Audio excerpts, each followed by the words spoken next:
I would like to call this entire sector as a secondary sector. The reason, I mean, for lack of a better word, I want to use secondary. Why I say that is because, principally, to be able to spend on building capacities, expanding capacities, to be able to spend on infrastructure, on commodities, there needs to be profitability in your primary business. So if I'm a manufacturer of, let's say, garments, so I need to have profitability there. I need to have more sales, more turnover, more profits, etc., which I will then use to build further capacity, and for which I will spend on, aluminum and building plants, and getting more machinery and things like that.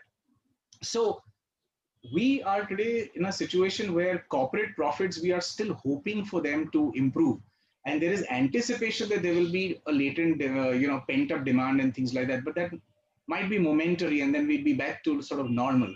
But do you think that the corporate profit position has improved? People have that money. It's very simple. You earn 100 rupees. If you've earned the money and if your basic needs are satisfied, then you will go and spend on luxuries or other, non-essential items that you want to purchase for yourself. But the same application being given to the corporate sector, have their profits gone to a level where they're actually going to invest here? Because on one side we're talking profitability, which will happen, but will there be money to actually fund this profitability, or could it just be like, like a false alarm? So Karthik, we talk about corporate profitability and demand for commodities, right? I don't think both are both are related at all. The Okay. reason being is, if you look at last 3 or 4 years, then let's not go back longer. Right. The companies who have shown steady increase in profits, right? They are your basically consumer-facing companies, most of them, right?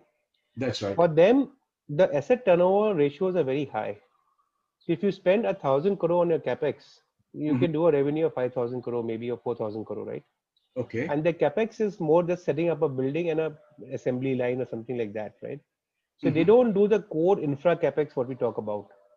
Right. When we are talking about commodities, is what's happening in the country in terms of what kind of roads are being built, the bridges have been built, what's happening to the real estate part. That's the way, that's where the whole thesis comes in. Today in Correct. India, if you look at it, every budget government announces, schemes for infra development and all, but that's been lacking, right?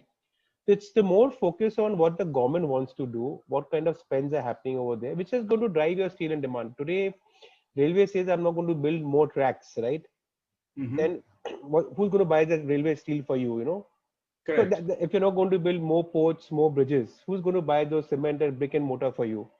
That's right. Not related to yes, like now we have announced the PLI scheme, right? So what kind of capex and what kind of growth it will have in steel and aluminium? It will have some growth, but is it going to have a big impact? No. For that, you have to build thousands of kilometers of roads and bridges, and redevelop things which are getting depleted.